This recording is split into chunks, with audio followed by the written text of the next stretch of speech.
What's up, everybody, and welcome back to the channel. I am Dr. Goat, and today we're going to be talking about how to sell a car online. And this is all based on a personal experience that I just had that kind of burned me and agitated me. So, without further ado, let's jump right into it.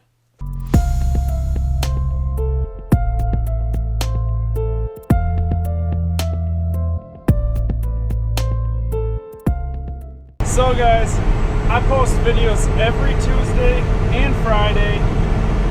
Tuesdays are car vlogs like this, and Fridays are just kind of random car content.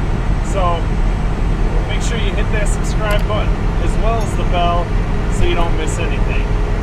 So to jump right into this, literally just yesterday, today is Monday, video's going up tomorrow, and Sunday here, I drove from Michigan here, northern Michigan, down into Illinois, over by Chicago, to look at a Subaru WRX, and kind of feel like I got burned. To be honest, fairly cheap car, so I should have expected as much, but I'm going to go ahead here and list off 5 things you should do when trying to sell a car online.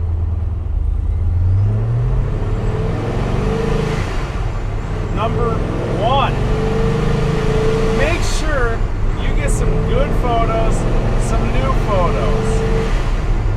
Don't be posting 5-year-old pictures of your car of when you got the car, or whatever. Don't be posting some brand new pictures of it. Post recent pictures that give an honest representation of what the car looks like right now. This car, pictures looked amazing on it for being as old as the car was. It was actually a 03, and pictures looked great. The car looked awesome, and obviously when I got there, the car looked nothing like the pictures showed.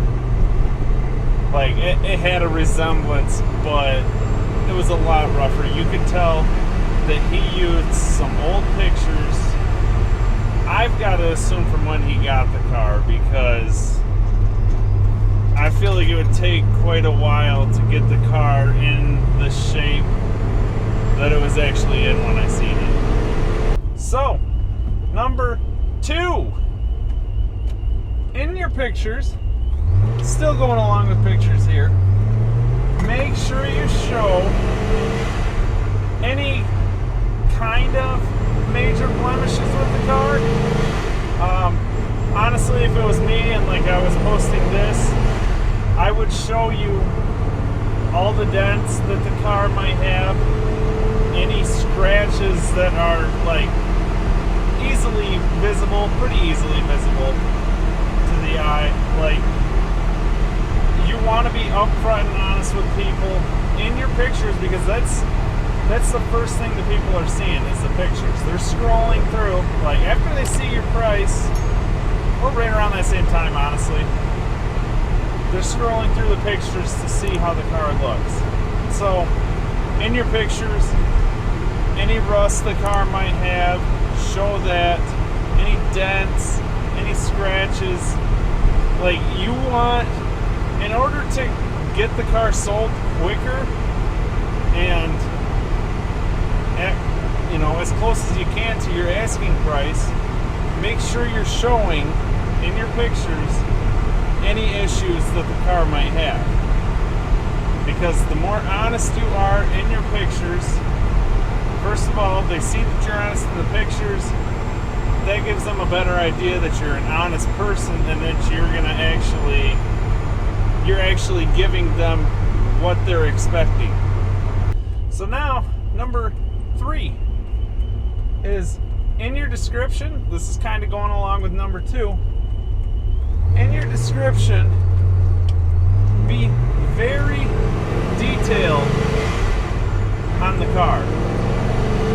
Of course, go ahead and list all the good things about the car, all the mods, you know, all that fun stuff that's gonna pique their interest and, you know, make them potentially want your car more than another. But at the same time, just like I had on this car, make sure you list the bad.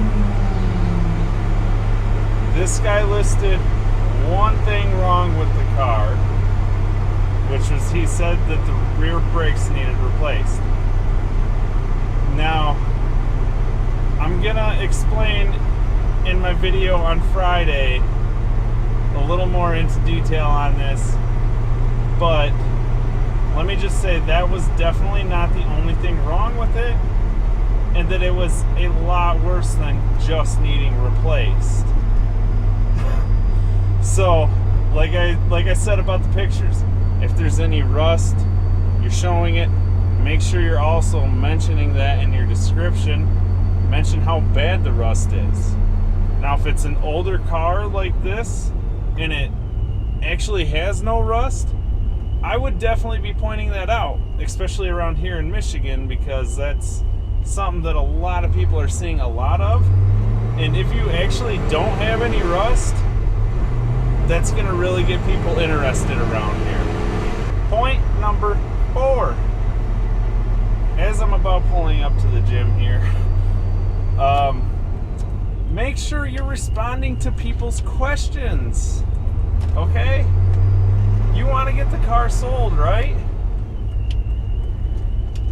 So, if you want to sell that car, you got to be responding to questions, and you might want to respond to them fairly quickly.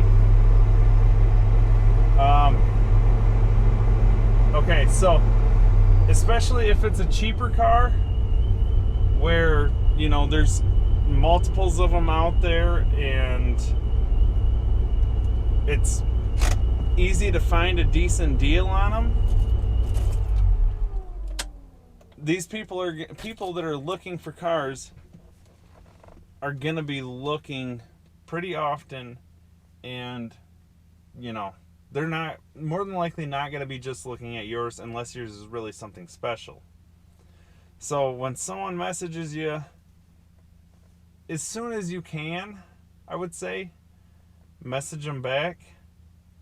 And when they're asking you questions, like if you start replying to them, make sure you keep going back and forth. Don't just, you know, let it go for a day or two before you respond, because really it just looks bad and it's letting people get away from you. So that's another issue I had, as I've been stating. Messaged the guy, he replied the next day. I messaged him literally 10 minutes later. He didn't reply for 2 more days. I should have kind of gotten the hint right there that the guy was just kind of like didn't care, you know? And there's multiple red flags there that I should have kind of looked at and been like, okay, maybe this isn't the car for me. So, point number 4, make sure you're responding to the people in a decent amount of time.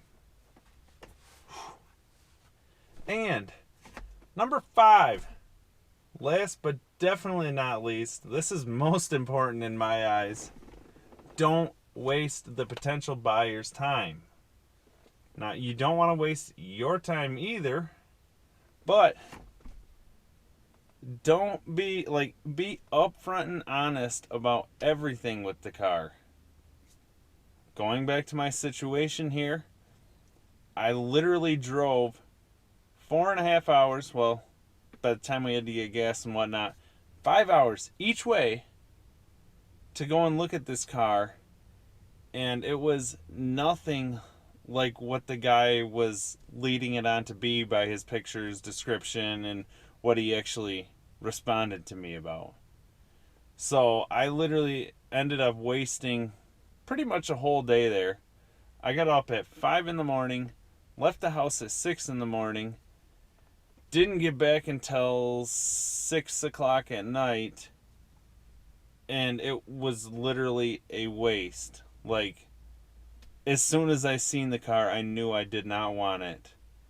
And yeah, seriously, just be upfront and honest with people, honest about the issues, show the issues in your picture, talk about the issues, just answer their questions. Like, just be honest with them, and really you'll end up finding a buyer. But yeah, I just, this situation that I just went through, I've honestly never dealt with something that was this bad. So I'm just, I don't know. I'm still agitated about it. But anyways, that was 5 things to do when selling a car, trying to sell a car online. If you guys enjoyed the video, if it might have helped you, please give me a thumbs up. Drop a comment down below. Any of those 5 things that you might change to a different reason, or anything else you might add in there as well. And as always, please subscribe, and I will see you guys next time.